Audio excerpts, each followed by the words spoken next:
We're going to start with our left foot and step to the side.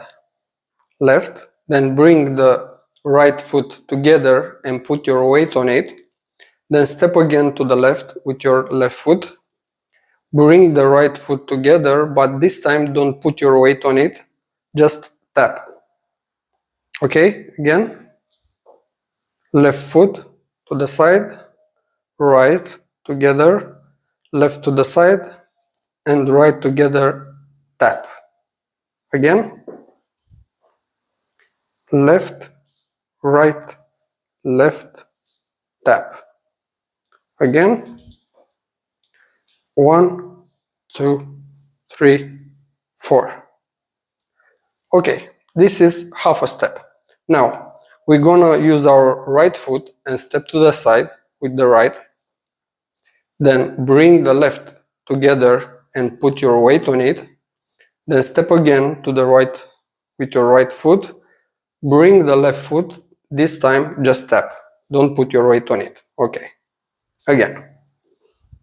Right foot first. Right, left, right, tap. Again. Right, left, right, tap. Again. 5, 6, 7, 8.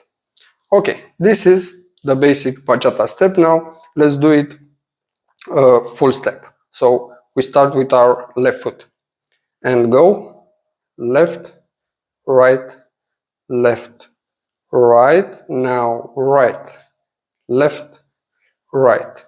Again, left, right, left, right, right, left, right. Again, 1, 2, 3, 4, 5, 6. Last time, and 1, 2, 3, 4, 5, 6, 7, 8.